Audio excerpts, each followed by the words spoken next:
Bonjour les amis, je suis Agathe, tarologue et conférencière. Bienvenue sur ma chaîne Les Tarots d'Agathe. Aujourd'hui, je vais vous parler du tableau des souhaits. Pardon, du tableau des souhaits. Voilà. C'est quelque chose que j'utilise durant mes consultations parce que ça permet aux gens de mieux comprendre ce que je leur dis par rapport à leur avenir. C'est beaucoup plus visuel. Et aujourd'hui, je vais partager ça avec vous. Alors, vous savez que vous êtes aujourd'hui, vous qui êtes adulte, le résultat de 3 choses. La première chose, c'est votre éducation avec sa programmation et ce que vous avez vécu. La deuxième chose, vous êtes le résultat de vos propres expériences que vous avez pu acquérir au fil des années et toujours par rapport à ce que vous avez vécu enfant. Et enfin, vous êtes la résultante d'une époque, l'époque dans laquelle vous vivez, le lieu où vous êtes. Quoi? Qu'est-ce que vous dites? Je devais vous parler du tableau? Ouais, je sais, ouais. Ben, je vous en parlerai après. C'est du teasing, c'est pour que vous compreniez, puis surtout que vous alliez jusqu'au bout de la vidéo. Bon, moi, je fais ce que je peux pour la pub, hein, je veux dire, je m'accroche.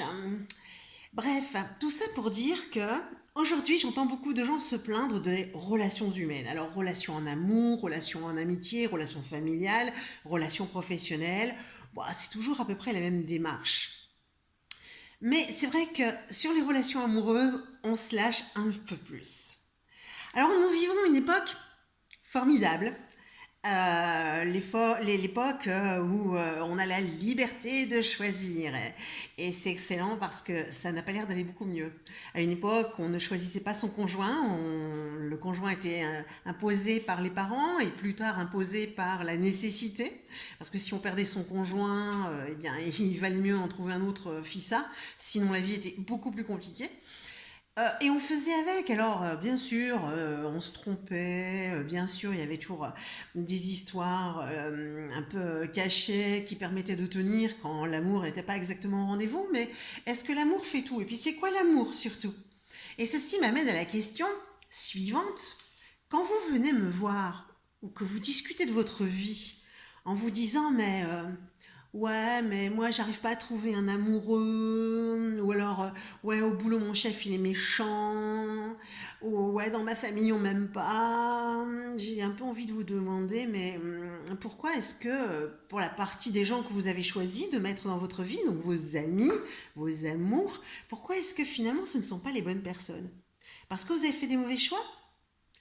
Eh bien, pas forcément. Vos choix ne sont pas forcément mauvais. Ils sont juste le résultat de ce que je vous ai dit, c'est-à-dire de votre expérience jeune, de votre éducation, de votre vie et de l'époque dans laquelle vous vivez.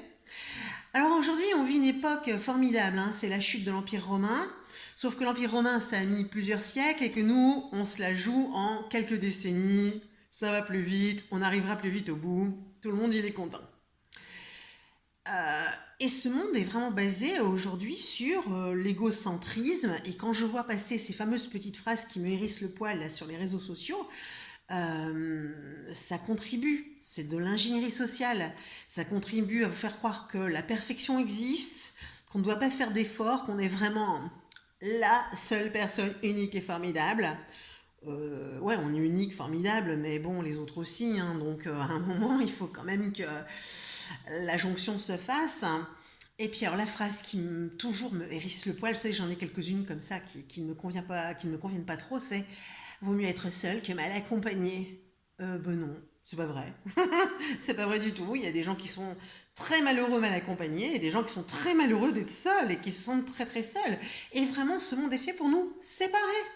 D'ailleurs, regardez, le selfie, c'est quand même le truc, la photo de soi avec soi-même, c'est quand même formidable ce truc, non? Les réseaux sociaux, c'est quand même le truc, on ne se croise pas, on ne se voit pas, on se parle sur Internet, hein, sur Facebook, on se fait des photos sur Instagram. Non, c'est merveilleux. Et après, on se dit, mais pourquoi j'ai personne dans ma vie? Alors là, eh ben, à un moment, il faut se remettre un peu en cause. Alors, il ne faut pas travailler sur soi, hein, surtout, surtout pas. Non, non, il faut juste se regarder un peu et se dire, bon, allez, on va être réaliste maintenant. On va sortir un petit peu du monde merveilleux des bisounours, de Facebook et du reste. Et qu'est-ce que je veux vraiment? Parce que celui ou celle que je vais mettre dans ma vie, que ce soit un ami ou un amoureux, euh, il faut que ça matche. Mais l'autre ne sera pas parfait et moi, je ne serai pas parfaite. Alors, comment on fait? Eh bien, on reste sur les grandes lignes. On attend et on recherche sur les grandes lignes. Et après, on évite de freiner. Parce que qu'est-ce qui vient tout de suite après le on est mieux seul que pas accompagné, c'est de toute façon, ils sont où les hommes super géniaux qui vont me regarder avec bonheur et qui vont me regarder avec un regard rassurant. C'est fatigant. Non, non, non, non, non. À un moment, il faut quand même être un peu réaliste, hein. On est tous individualistes et on doit faire au mieux avec l'autre. Alors on va rester sur les grandes lignes. Et je reprends mon tableau des souhaits. Et là, je dis, chaque fois que vous avez envie de quelque chose, ou de quelqu'un, ou d'une relation, vous l'écrivez sur votre tableau des souhaits. Je veux un amoureux qui me convienne. Et là, votre ange, vos guides, etc., tout le monde se met en mouvement et s'en va se mettre au travail pour créer quelques petits hasards chanceux qui vont faire que vous allez rencontrer la personne que vous attendez ou pas. Parce qu'il faut à ce moment-là savoir recevoir. Et que se passe-t-il? Si on commence à dire « Ouais, mais il n'est pas assez brun. Ouais, mais il est trop gros. Ouais, mais il n'est pas gentil. Ouais, mais... » Eh bien, vous effacez votre tableau et tout le monde retourne s'asseoir. Et quand vous dites simplement cette phrase « Mais ils sont où les hommes parfaits? Ils sont où les hommes bien ?» Eh bien, vous effacez votre tableau des souhaits. Eh oui. Alors qu'en fait, il suffirait de dire à l'univers « Bon, les gars, vous me connaissez bien. Envoyez-moi la personne qui me convient. Et surtout, envoyez-moi si je suis capable de la recevoir, cette personne, parce qu'on ne va quand même pas gâcher. Hein. Et là, les choses se font parce qu'on les laisse faire. Mais si vous commencez à faire une to-do list avec je veux qu'il soit grand, blond, etc., etc., vous risquez d'être déçu. Très déçu. Alors, un conseil, sortez votre tableau. Écrivez dessus uniquement les choses essentielles et incontournables pour vous. Et laissez faire l'univers. Plus vous mettrez de détails, plus vous risquez de vous planter. Donc, faites confiance à l'univers, écrivez les bonnes choses sur votre tableau et évitez de les effacer, d'accord? Parce que c'est comme si vous repoussiez le petit cadeau de l'univers. Voilà.